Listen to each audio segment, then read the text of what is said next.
Hello dear friends, glad to see you on our channel. And I would like to present another clinical case, a very complex clinical case. This patient has a joint disease, one of the discs is perforated, and besides this there are a number of problems that complicated our work on a total prosthetics on this patient. Therefore, this example will perfectly allow you to understand the tactics developing of treating such patients step by step, as well as how we can control ourselves at any stage of this treatment. So let's look at our patient. You see that she has a fairly pronounced gingival type of smile, a midline discrepancy. There are a lot of aesthetic problems here too. Pay attention to her old prosthetics. You see, there is a deep bite. We see the distinction between the gingival zennitis and norm.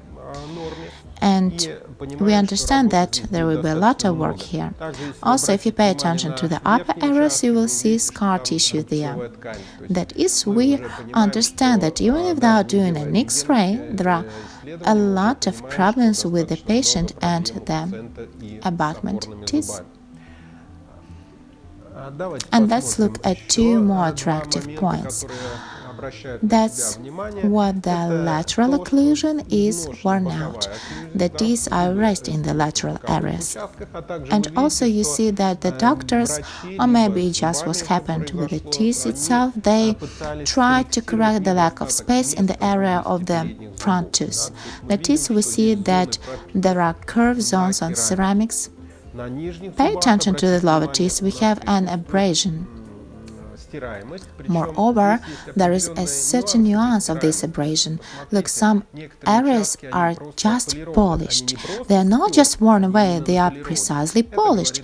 This suggests that the patient has a parafunction, that is, bruxism. She shifts the jaw to a certain position and returns. Shifts, returns. That is, there are such occlusion micromotion, parafunctional, which lead to such a polished surface.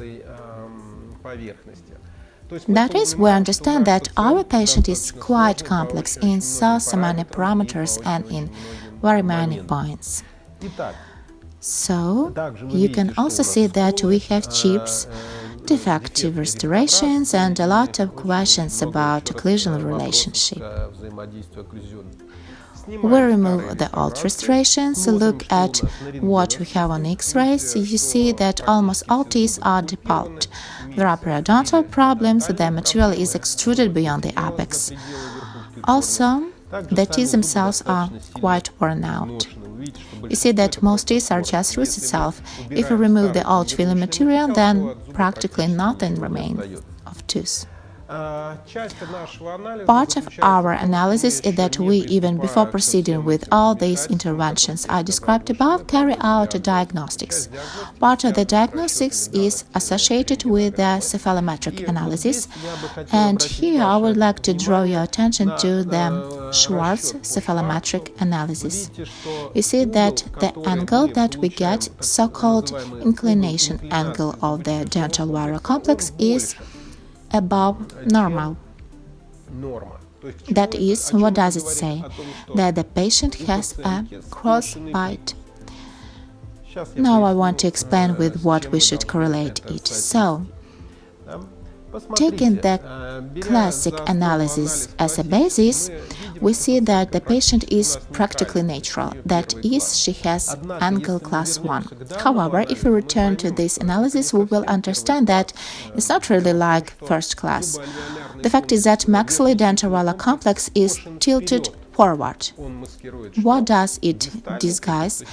A distal bite. That is, if it is a natural position of the maxillodental complex, then the jaw will go back. Now, it's an important symptom because the patient has not really got the first class, not the natural class, but the distal class. Therefore, part of these problems associated with the lack of space, with a decrease in the vertical occlusal dimension, and so on. They are caused by precisely these issues. Also, an MRE. MRE is also a very important diagnostic aspect for us. Here we see that the disc in the left joint is fragmented. That is, a patient with arthrosis, there are quite serious problems inside the joint. Please note, we also have a special cephalometric evaluation to obtain the vertical occlusion dimension. The indicator is within the normal range. Also, as I said earlier, this patient doesn't have a classic natural bite. That is, despite the fact that the patient has tooth where there are lost teeth, we understand that there is a phenomenon of a decrease in the vertical occlusion dimension. In fact, we cannot increase greatly this dimension of this patient. So she is in the area of normal vertical occlusion dimension for patient with this type of skeletal class. And the second point, we understand that in case with patients who have a distal bite, an increase in the bite height must be carried very, very carefully. Otherwise, we can get the jaw to rotate back.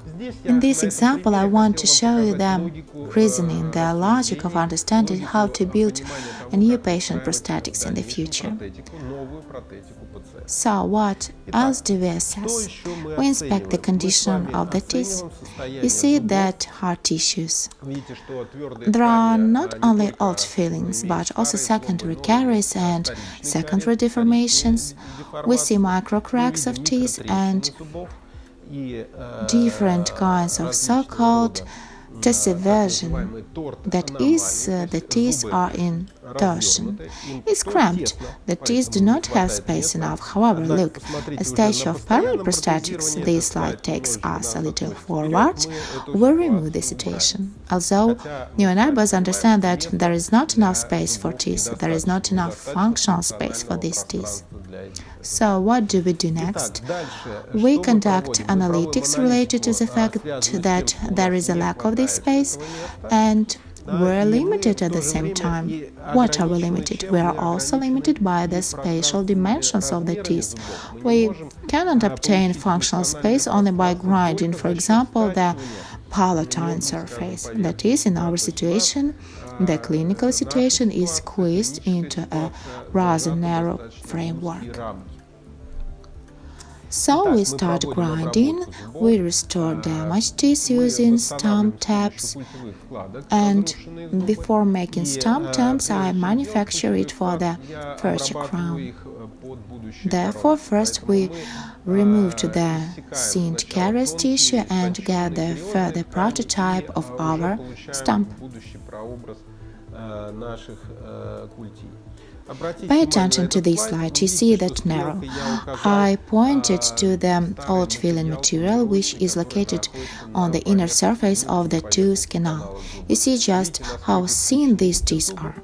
Also note there are micro cracks.